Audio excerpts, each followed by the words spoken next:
day, everybody, and welcome to Inside SWTOR, the show where gamers gab about everything that's anything in the universe of Star Wars: The Old Republic. I am Sandy Cinder Misha Smith, and I had pizza today. I'm going to turn it over to my fellow panelists to introduce themselves. What are you waiting for? I have to go last. Go ahead.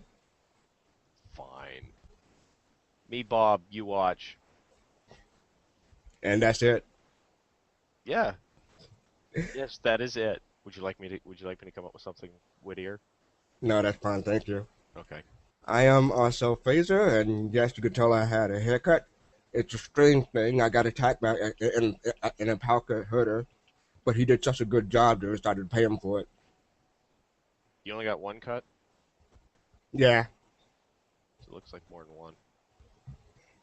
This week, we are going to have Update 1.3 released, and we've been taking bets as to whether or not the 4-hour maintenance window is actually going to be 4 hours.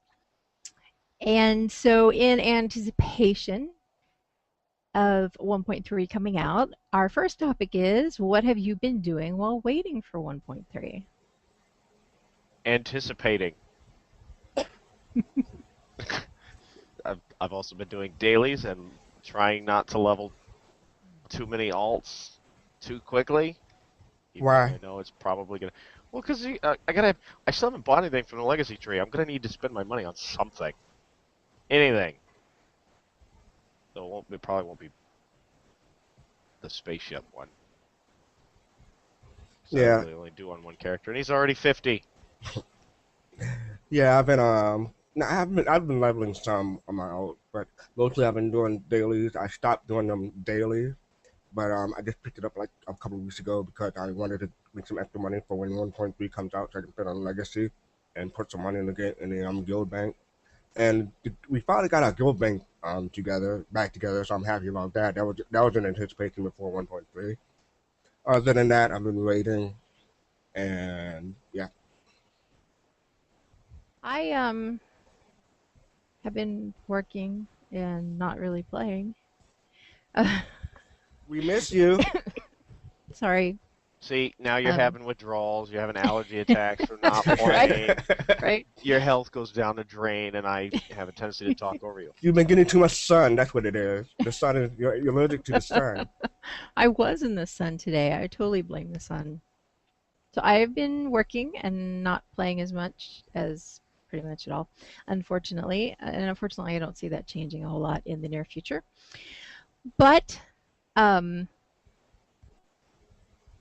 when I've been playing, I've been leveling alts. I haven't been doing a whole lot on alts because, like Mac was talking about, we're getting the character perks in 1.3, and I'm looking forward to playing around with those, the leveling and some of the character perks in 1.3 sound like they're going to be really nice. Oh, I forgot to say, I am close to Legacy 50, so that's part of the reason why I've been leveling out. I'm like 3 bubbles into Legacy 49, so another 2 or 3 days, probably 3 days, I'll get to 50. There's something special at 50? Nope, just a EPing thing. Honesty is EPing good. is always important. You know, one of the perennial aspects of the game since it started has been the presence of some bug or another. So we thought it would be fun to bandy around what our favorite, our mascots, if you will, bugs, and our least favorite bugs are. I would say my favorite would be the orange pixel that I don't get to see anymore. And my least favorite would be the ones on Balmora. What about Balmora? The ones that look like the alien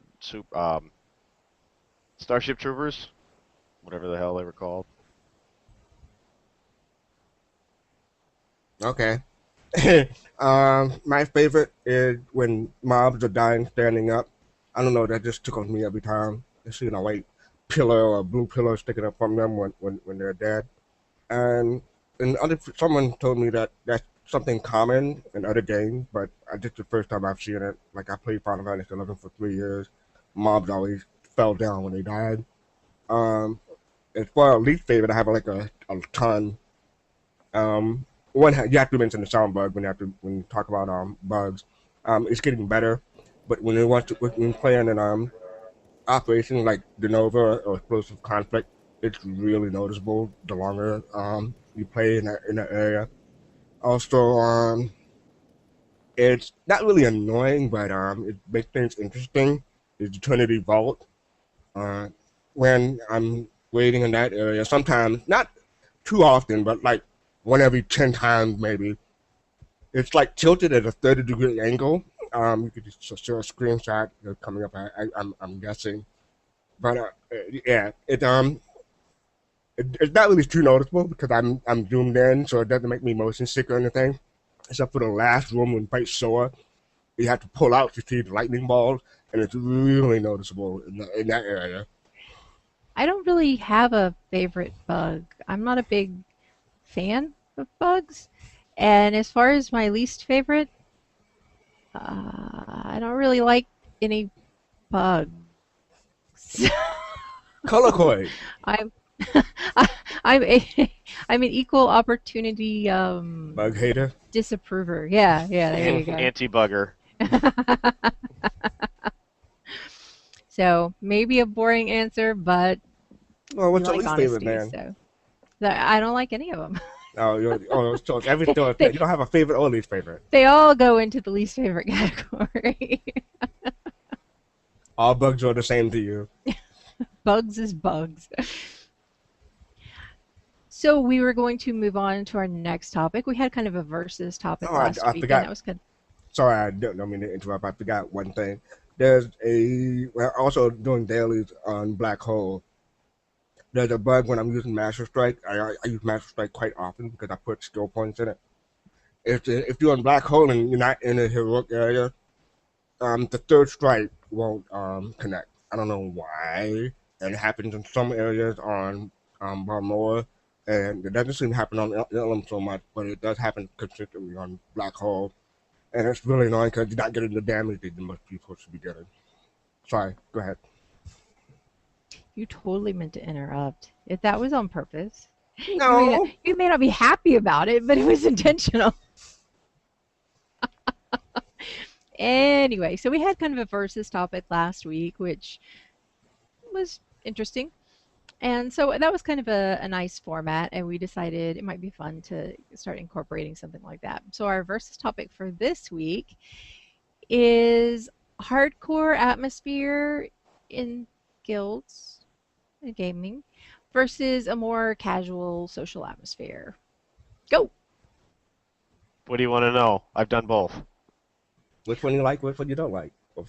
They both have pros and cons, but it all depends on what you're going to take away from the game. I right now am extremely casual because I have a full-time job that takes up a lot of my time, and I have other hobbies that take up time as well. I still get enjoyment out of the game.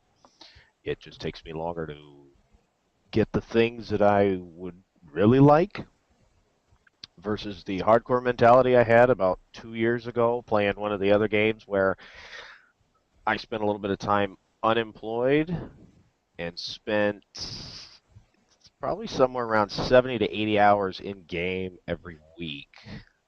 And I don't really want to admit that, but that's what it was like. And I had everything, and I had plenty of money and plenty of friends and plenty to do. And I can't see myself doing that now. I probably would if, there was a little more to do than currently what there is, but I don't it just doesn't suit my play style anymore. But there are a lot of people that get real enjoyment out of it. Spend lots and lots of hours trying to, be competitive and everything, and that's absolutely fine. It's just not my cake anymore. For me, I consider myself like a hardcore casual player. Like I have plenty of time, but I spend a lot of it just standing around and talking to guildmates and people. And I mean, I've never really been in a hardcore guild. I don't consider. Mostly it's been casual. Like the guild leadership and the guild fosters like people not having like people having jobs and families, so that take precedence over the game. So I've never really truly been in a hardcore guild. But I have a lot of time to play, so I make extra credits and stuff like that. Yeah. I'd say I'm probably somewhere in the middle. I I like the focus on excellence and on responsibility. If you say you're going to be somewhere, you're there. If you're going to do something, you show up prepared, you show up on time, that kind of thing. And, knowing your class and, to the level appropriate. So if you're going to a raid, for instance, you need to know your class and well, in addition, you need to have appropriate gear for whatever you're rating and make sure you've got all your items and all that good stuff. But if you're going to like a low level instance, you're learning your class. So you want to be appropriate for whatever it is that you're doing. So in that respect, I'm a little more hardcore than casual.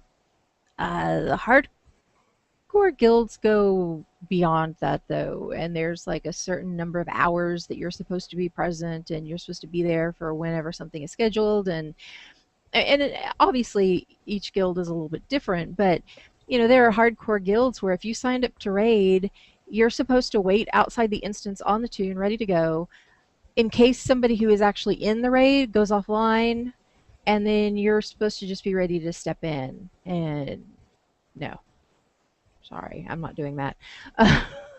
And there are hardcore guilds in which if you screw something up, you get yelled at and berated, and I'm not into that either. There are some guilds I would get kicked out of very quickly. So in that respect, I'm not hardcore. At the same time, I like achievement. I like um, staying current with content and feeling like we can actually uh, not necessarily defeat, but progress through the content at a good pace. We don't want to get stuck too much because then people get frustrated and bored. But at the same time, I don't really get the point of being the first, because if you tear through the content too fast, then you're just sitting around twiddling your thumbs waiting for new content, and people get bored and drop out. So um, I like I like the casual atmosphere and having fun and joking around and helping each other out and helping to teach each other when necessary and when people are open to it. And when it comes to play, I like a mix of the both of the two. What do y'all think as far as like the differences in culture for hardcore versus casual, and what the demands are on a group, the cost versus benefit, just a kind of a broader perspective on the issue? Max will probably take that one. I never really been in a hardcore guild. Well, in my experience, um, hardcore versus casual in terms of like attendance, it's nice to not have to like show up for 5 hours a night, 4 nights out of the week, and sit there in front of the instance, like you said, just waiting for a spot. I would say that being able to sign up ahead of time and not be restricted to every week, but the weeks that you can make it, not have to rearrange your entire schedule for more of a casual guild. That's nice. The thing that I've noticed a lot about hardcore guilds is they do from the outside seem to be um, extremely elitist, or at least they can come off like that. You'll get a couple of members in every hardcore guild that are, I'm better than you because of the gear that I have. I'm better than you because of the mount that I have. I'm better than you because I've got all this money and nothing to do with it. And they sit around in the major cities that just run their mouths, and you'll find that in casual guilds as well, but you won't find it as often. Uh, Mostly because they're there to play and they're not going to waste all day sitting in the city because they have absolutely nothing to do. Um, I would say that I have no idea. I just wanted to say that I'm really happy that our guild doesn't have anything like a DPS meter or like a real gear check other than just trying to like get a boss down. Um, I've heard experience like that from other people, and it seems really crappy and elitist. So I'm really happy that we don't have that. Also, Matt, I am better because I have more credits than you. Okay. Um, I have more hair, so therefore that your argument is invalid. Yeah, we even out because of the hair thing. That's true. Exactly. You have more gray. I probably have. I'm not going there, but Yeah, and you have a porn stash, and it's I symmetrical. I did, yes. And there were some people that were upset that they didn't get to see it, so I made sure to take a picture, which I probably shouldn't have. Okay, so I have to say, but yeah. But yeah, It seems to me that one of the costs of a hardcore guild is that the focus is so much on the achievements and the competition and min maxing and being as perfect as possible that once the challenge isn't there anymore or the challenge has been met or the loot has been got or whatever, it's really easy for it to all fall apart because there hasn't been any, well, there may have been some, but for the most part the focus has not been on fostering any sort of relationships. And it's really easy for drama, especially in a competitive environment, to just completely tear organizations apart. Not that there aren't long-lived hardcore guilds, because there are. There are some, with a fantastic reputation throughout like various games. But it's really easy for them to form, shine bright, and then go away and turn into other guilds or spread to other, off into different factions or what have or, you. or you mean like super guilds? Because I seen that quite a few times playing WoW, where you'd find two or three hardcore competitive guilds on the server, that like the top three on each side, and they're cranking it out, and then something happens, and two of them completely implode on themselves, and then you end up, instead of having three major guilds, you end up having one seriously, like they dump half their, not that they what I've seen is they'll split like the members in half. This is just speculation, but this is my opinion. This is split like their members in half between their uber elite and their regular elite. And they'll pick up the uber elite from the other guilds that just imploded and dump the regular elite off on the. And so then you end up having that shift in the paradigm, to use a big word that I don't know what it means. For not knowing what it meant, you used too well. Oh, good. Waffle. What about the um, ratio for the repair costs? Right. oh It would, yeah. well, no, I mean, it would seem on a casual. Let's say let's take Guild A and Guild B. Let's say Guild A is a hardcore raiding guild, very competitive. Guild B is a casual guild that do whatever, whenever. And you would think that the hardcore guild would have less repair bills because they would die less because they're more professional players, and the casual guild would have a higher repair bill because they die a lot because they don't necessarily are as professional or as competitive or whatever. Whereas if you look at the ratio of the amount of players and the content that they're going up against, it pretty much evens out because they're beating their head against a brick wall trying to beat, the newest content or whatever, world first, and then you got the casuals that are doing regular content at their level. It's not necessarily a difference in cost. It's more of a ratio for content. Yeah, I was thinking that the more competitive guilds probably have a higher repair cost because they're beating their heads against the same boss multiple times, or they can be potentially anyway. Well, not necessarily, especially if you consider the fact that certain games have the option in the guild bank to donate money and then use that for repair bills. Whereas if you have a hardcore guild, those guys probably do a lot of dailies, have multiple max level characters, probably play the auction house a lot, whereas the casuals wouldn't. It's all in the ratios. It's And it, and it might have something to do with the tax and put money that they kill per mob into the bank or whatever. right. Yeah, exactly. Earlier you mentioned DPS meters. I hate DPS meters. I for measuring personal performance, I think they're useful, but especially when people start spamming DPS meter results or Oh, comparing. Yeah. oh, oh, oh.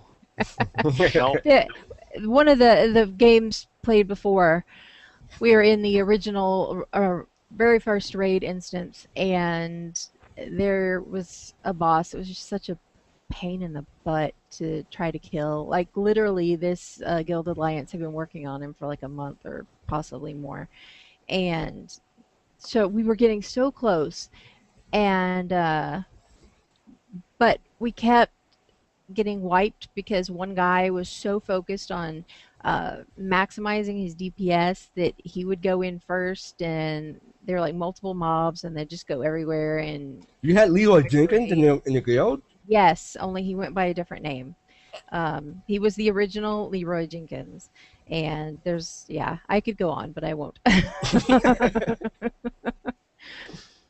And speaking of that, that was a topic that we could have done a lot more with. We could have had a lot more discussion, and we didn't.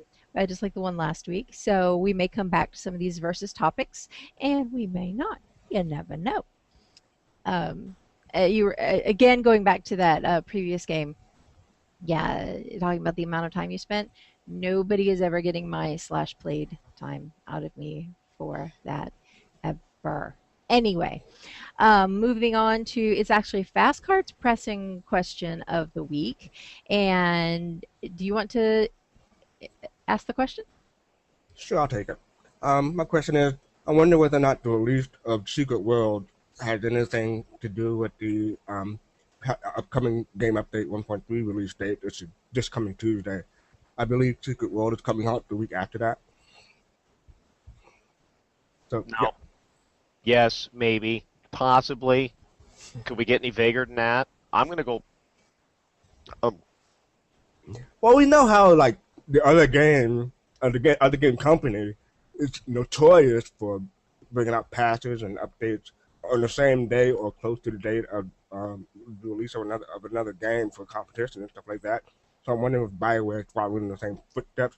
It'd probably be smart if they were, but I hope they're not as obvious about it. I would say personally, think my impression has been that if anything, is it Funcom doing Secret World? They Funcom would have geared their release date based on what else was uh, at least supposed to be released around that time. Because the speculation for a good while had been, well, not too long, obviously, had been that 1.3 is going to be released near the end of June. And that's right where we are. So, yeah, I would think if anything that Funcom probably looked at the release schedule and went, well, we'll put it here. There's not a whole lot being released that week. That's just my take on the matter. I don't really know one way or the other.